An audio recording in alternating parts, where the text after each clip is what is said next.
मैं हूँ नई दिल्ली के जंतर मंतर पर। नई दिल्ली के जंतर मंतर पर संजय नायक जी जो हैं लगातार यहाँ पर आ रहे हैं और अपनी समस्या जो है सबके समक्ष रख रहे हैं। यहाँ तक कि इन्होंने सरकार के समक्ष भी कई बार ये अपनी जो भी प्रॉब्लम्स है, और कहें इनकी प्रॉब्लम नहीं है, वो पूरे देशवासियों के लिए ये एक समस्या है जिसकी समाधान के लिए ये चाहते हैं कि शिक्षा जो है वो समान होनी चाहिए और शिक्षा होनी भी सभी के लिए समान होनी चाहिए। तो उसी को लेकर के ये नई दिल्ली के जंतर मंतर आए हैं। संजय हाँ, ये कह रहे हैं कि अभिभावक जो होते हैं बच्चों के, उनके लिए भी है।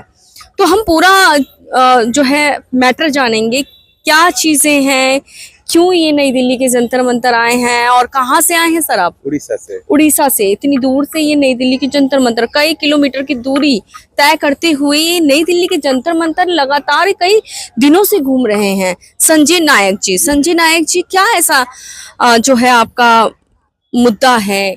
क्या आप सरकार से अपील करना चाह रहे हैं? क्या आप जनता से अपील करना चाह रहे हैं? क्या चीजें हैं जो जनता को नहीं पता है और आप बताना चाहते हैं? जी, मेरा नाम संजय नायक है। मैं भारत की एक कोना राज्य उड़ीसा का मैं रहने वाला हूँ, केंद्रापड़ा डिस्ट्रिक्ट का।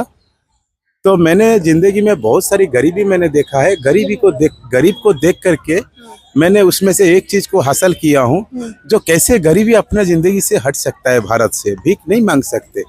तो इसी बात का ऊपर लेकर के मैंने विचार पे लाके यहाँ पे मैंने जंतर मंतर पे धारणा दे रहा हूँ। जो लोगों की मानसिकता को दूर करना मुझे पहले जरूरी है। मानसिकता की वजह से ये सब गरीबी होता है।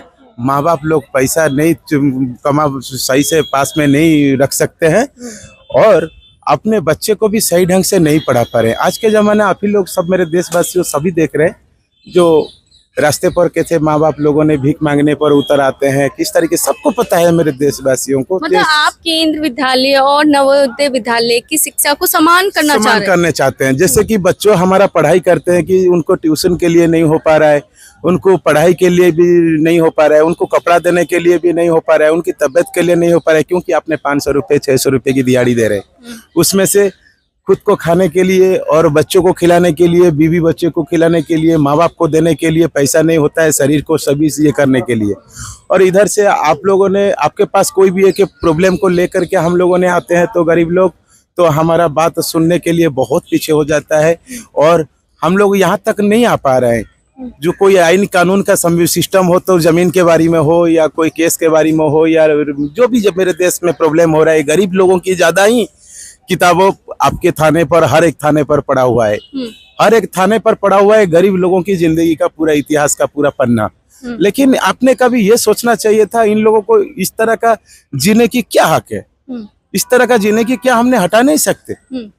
ये तो आप ये जो मुद्दा लेके चल रहे हैं, उसको कितनी जगह आप लेके गए हैं और किन किन नेताओं से मिल चुके हैं, किन अधिकारियों से मिल चुके हैं? जी, मैंने उड़ीसा में जब भी मैंने 2014 में से शुरू किया हूँ, लेकिन मिनिस्टर लोगों से नहीं मिल पाया।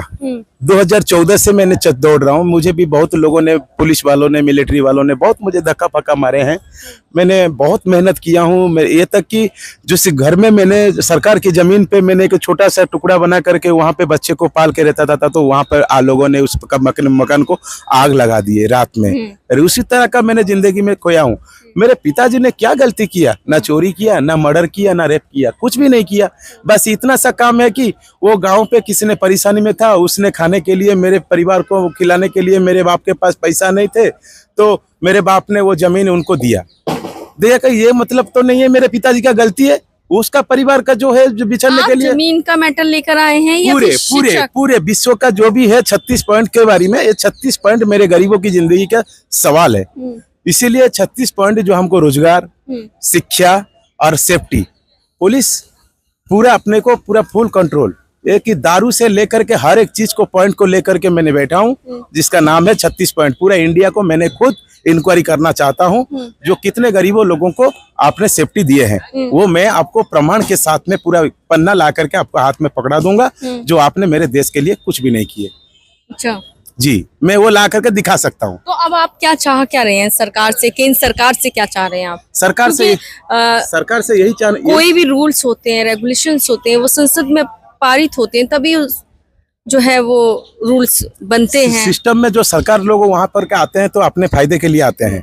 उन लोगों ने पैसे की चलते में वोट को खरीद लेते हैं। एक है दारू का बोतल और एक है 500 का नोट का पैसा उनके हाथ में दे करके वोट को खरीद लेते हैं। लेकिन वोट खरीदने के बाद ये गरीब लोग अंधा होकर के दे देते हैं भरोसा विश्वास से, लेकिन इन लोगों ने वहां तक नहीं पहुंच पा रहे, उनके पास दे नहीं पा रहे। क्योंकि मैंने इससे पहले उड़ीसा का होम मिनिस्टर अभी जो मंत्री बना है मुख्यमंत्री मोहन मांझी जी, मैंने अपना दुख दर्द से मैंने अपना गुरु केशव भगवान का जो किताब लेकर के दिया, उसमें से उनको संतुष्ट नहीं हुआ।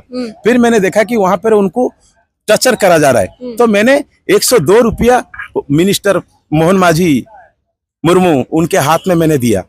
लेकिन उतना सा सोचना चाहिए, जब इतना मीडिया लोगों के सामने इतना लोगों के बीच में से एक बंदा मेरे को 102 रुपया देने की वजह क्या है, मुझे पकड़ करके वहां पे रख करके ये बात को सुलझाना चाहिए था। लेकिन उन्होंने सुलझाया नहीं, बल्कि उनके दरिया से जो कमांडो के दरिया से मेरे पास पैसा फिर वापस आके फेंका गया पैसा को। मैंने वो पैसा को फिर नीचे से समेट करके रखा। उसके बाद मैंने उड़ीसा का जो भी अपना बैजंत साहब है, पांडे साहब है, मैंने उन लोगों से भी जाकर के मिला, लेकिन उन्होंने मेरे बात को सुनने के लिए नाराज है। क्योंकि उन लोगों ने देखे कि इंसान का कपड़ा, इंसान के मेरे पास आलीशान गाड़ी नहीं है, कि कुछ भी नहीं है, अच्छा कपड़ा नहीं है पहनने के लिए, अच्छा खाने के लिए नहीं है, इस तरीके से लोग से उन लोगों ने मेरे बात के ऊपर कार्रवाई नहीं किया। तो उसके बाद मैंने दिल्ली आकर के धर्मेंद्र प्रधान साहब के पास मैंने भी गया, अपना का जो शिक्षा मंत्री है मैंने उनके पास भी गया। लेकिन उनका जो मेरे देश का उड़ीसा का होने से क्या है उसमें से मुझे फर्क नहीं पड़ता, क्योंकि मेरे देश की सवाल है ये। मैंने जब उनके पास गया तो उन्होंने मेरे को क्या बोल रहे हैं, तुम एक संस्था खोलो, उसके लिए तुमको रजिस्ट्रेशन करना पड़ेगा।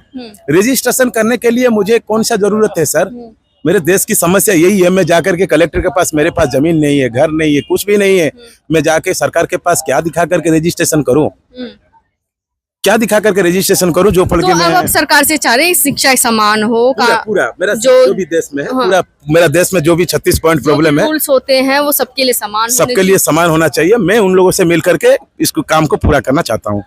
धन्यवाद।